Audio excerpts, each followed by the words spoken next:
शहबाज हुकूमत के वज़रा का कहना है कि पेट्रोल और डीजल की जो कीमतें हैं वो ना बढ़ाते तो मईशत डूब जाती। पेट्रोल की कीमतों में इजाफे के बाद स्टॉक एक्सचेंज में भी शदीद मंदी। आलमी रेटिंग एजेंसी मूडीज ने पाकिस्तान की मकामी और गैर मुल्की करेंसी की सूरत हाल को गैर मुस्तहकम करार देते हुए पाकिस्तान के आउटलुक को मुस्बत से मनफी कर दी है। शहबाज हुकूमत के वज़रा का कहना है कि पेट्रोल और डीजल की जो कीमतें हैं वो ना बढ़ाते तो मईशत डूब जाती। पेट्रोल की कीमतों में इजाफे के बाद स्टॉक एक्सचेंज में भी शदीद मंदी। आलमी रेटिंग एजेंसी मूडीज ने पाकिस्तान की मकामी और गैर मुल्की करेंसी की सूरत हाल को गैर मुस्तहकम करार देते हुए पाकिस्तान के आउटलुक को मुस्बत से मनफी कर दी है। और आज साबिक वजीर खजाना शौकत तरीन साहब ने कहा कि मौजूदा हुकूमत को मईशत की समझ नहीं आ रही और मेरी तजवीज़ है कि मौजूदा हुकूमत मुस्ताफ़ी हो, नए इलेक्शन की तारीख दे दे। इस वक्त हमारे साथ मौजूद हैं साबिक वफाकी वजीर खजाना सेनेटर शौकत तरीन साहब। तरीन साहब बहुत शुक्रिया वक्त देने के लिए। तरीन साहब, तहरीक इंसाफ की हुकूमत ने और आपने मुश्किल फैसले लिए मगर इसके साथ अवाम को रिलीफ भी दिया। आपके दौर में एक्सपोर्ट बढ़ रही थी, GDP बढ़ा, डॉलर की जो कीमत है एक हद तक थी, मगर ये जो मौजूदा हुकूमत है जो खुद को एक्सपीरियंस भी कहती है, तजुर्बाकार भी कहती है, ये क्या कर रही है? हुकूमत अवाम पर महंगाई के बॉम्ब पे बॉम्ब गिराए चली जा रही है और आप लोगों पर सब्सिडी देने का इल्जाम लगा रही है। देखिए जी, ये कुछ भी नहीं कर रहे। इनका इशू, इनका मसला ये था कि जब ये आए तो ये बुलंदबाग इनके दावे थे कि हम लोग तो जो थे वो सिलेक्टेड थे, हम बिल्कुल नाअहल थे।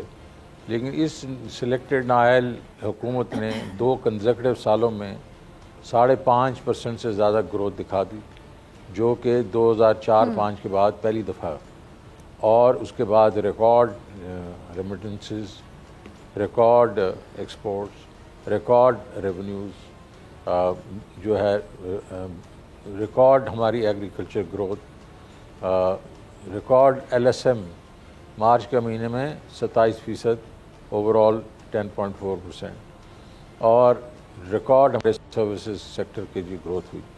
उसके अलावा 5.5 मिलियन नई जॉब्स क्रिएट की गई। तो हर तरफ अगर आप देखें, इनके ये नंबर्स इन्होंने ही फाइनलाइज किए हैं, हमने नहीं किए। और उसके बीच में फिर ये डेट की बात कर रहे हैं कि डेट ले लिया इन्होंने, पता नहीं 80%, ये तो 80% नहीं जी, 72% हमारा डेट ज़्यादा हुआ, लेकिन 72% हमारी इकॉनमी भी बढ़ी।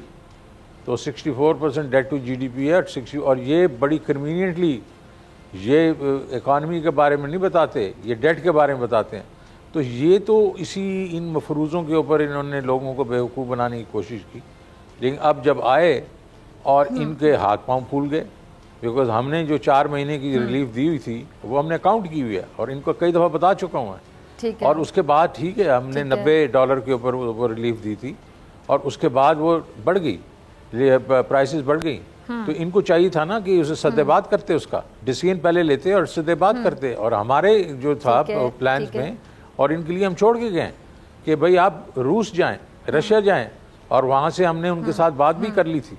तो मेरा मतलब ये है कि उसके बाद आप जो 3-4 महीने हमारे पास थे उसमें ये उसको टारगेटेड सब्सिडी की तरफ जाते तो ये एक्शन ही नहीं लिया इनका। पहले ख्याल था कि हम पता नहीं रहेंगे नहीं रहेंगे, रहेंगे नहीं रहेंगे, और उसके बाद फिर जब इनको समझ लगी कि ये IMF जो हिलने वाला नहीं है, तो इन्होंने एकदम 60 रुपये बढ़ा दिए। 60 रुपये आप 4 दिन में बढ़ा रहे हैं लोगों पे। खुदा का कोई नाम लें, लोगों पे तरस करें। और तरीन साहब सुने, ये अभी 10-20 रुपए और भी बढ़ने के चांसेस हैं जी, कैन यू इमेजिन।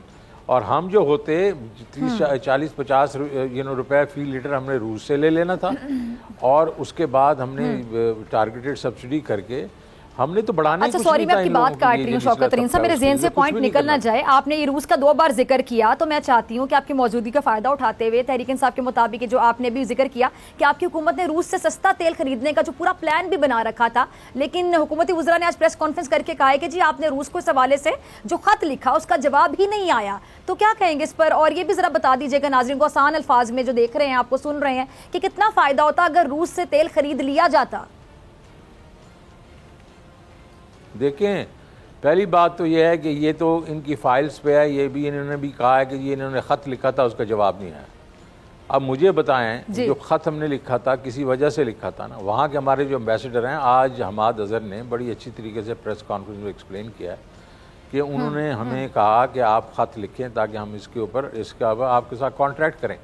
और हमाद ने कहा कि भाई हमें अप्रैल में ही हमें डिलीवरीज चाहिए, अब 29 मार्च को हम खत लिखते हैं, ये लोग आ जाते हैं, ठीक है, और उसके बाद ये एक्शन ही नहीं लेते, ये जाते ही नहीं है उनके पास, तो क्या कुआं इनके पास चल के आएगा कि ये प्यासे ये जाएंगे कुएं के पास? तो मेरा कहना उनको ये है मिफ्ता साहब को कि कौन आपके घर पे लोग सस्ता तेल देने आएंगे हैं? क्या बातें कर रहे हैं? नहीं नहीं, ये असल में ये इनकी नियत ही नहीं है क्योंकि इनकी मंतक आम आदमी उलट को होती तो ना हर फिक्र चीज नहीं है में। इनको।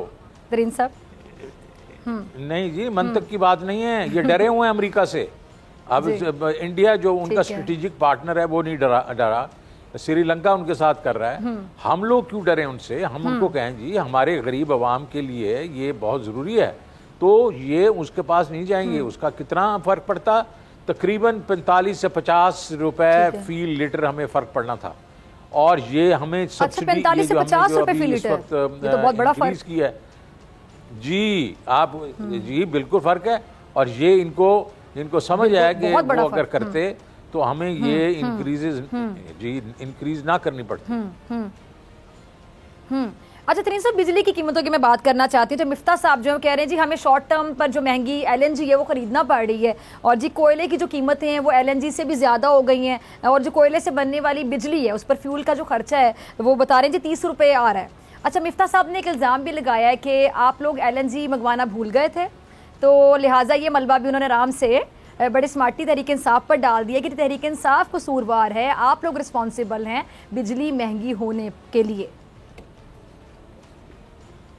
अच्छा जी, पहली बात वो LNG का कॉन्ट्रैक्ट जो अप्रैल में उन्होंने 4 किए हैं, सबसे हाईएस्ट प्राइसेस पे किए हैं, उसके बाद उसकी प्राइस भी थोड़ी गिर गई थी। ये तो शर्मिंदा है उस चीज़ के ऊपर। ये क्या बात करेंगे हम नहीं करेंगे, ये तो मतलब कॉन्ट्रैक्ट्स जो दिनों में आ जाते हैं। और दूसरी चीज़ ये है कि LNG और कोयले के कारखाने कौन लगा के गया था? और हमने लगाए थे वो कारखाने, इन्होंने नहीं लगाए हैं।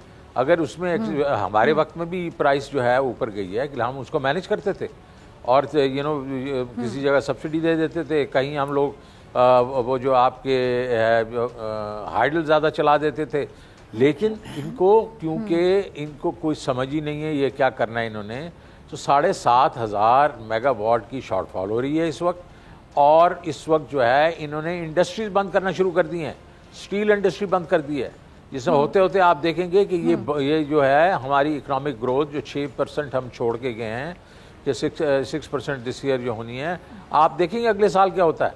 तो ये तो लोग वैसे ही जो है वो बिजली से जो मतलब लोड शेडिंग से तंग है, आप देखेंगे हमारी इकोनॉमी भी उससे सफर करेगी, बिल्कुल सफर करेगी। अच्छा, वैसे जिस तरह ये महंगाई कह रहे हैं और महंगाई का नारा लगा के आपको याद होगा तरीन साहब के सबसे पहले PDM इत्तेहाद बना था, बड़ा गैर फितरी सा इत्तेहाद, तमाम लोग जो जिसके के खिलाफ थे, किसी ने किसी को सड़कों पे घसीटना था, किसी ने पेट फाड़ के पैसे निकालने थे, फिर इकट्ठे हो गए क्योंकि इमरान खान साहब को घर भेजना था, इक़्तिदार की कुर्सियों पर बैठना था, ऑपोजिशन बेंचेज इनको काट रहे थे, वहाँ नहीं बैठना चाह रहे थे ये लोग। अच्छा जी, महंगाई का रोला मचाया गया, महंगाई का शोर मचाया गया, अब ये लोग किस मुंह से डिफेंड करेंगे, दिफा करेंगे कि आने की जल्दी थी, होमवर्क आप लोगों ने किया नहीं हुआ था, और आप लोग सो कॉल्ड एक्सपीरियंस भी थे, तमाम लोग 3-3 बारियां उन्होंने ली, फिर आके महंगाई की, 30 रुपए महंगा किया, फिर 30 रुपए महंगा किया, 60 रुपए महंगा कर दिया।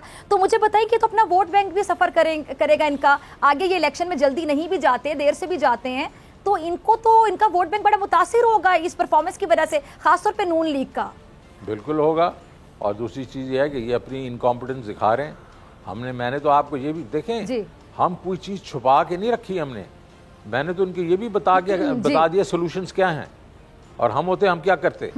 तो कम से कम वही कर लो यार, जो किसी की अगर तुम्हारी इमेजिनेशन नहीं है तो किसी और की नकल ही मार लो यार।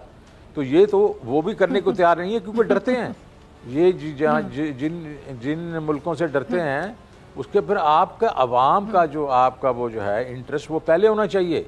दूसरे लोग जो हैं जो मर्जी कहते रहें, और यही इमरान खान में और इनमें फ़र्क है कि उसने कहा था एब्सोल्युटली नॉट, और उसने कहा था हम किसी के क्या हम इनके नौकर हैं, हमने जो कहा वो हम अपना खुद करेंगे।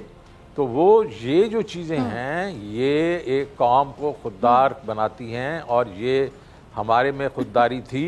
इन्होंने तो ये कहा गया beggars can't be choosers.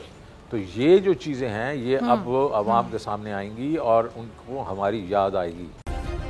Subscribe करें और बेल दबाएं ताकि कोई खबर रह न जाए।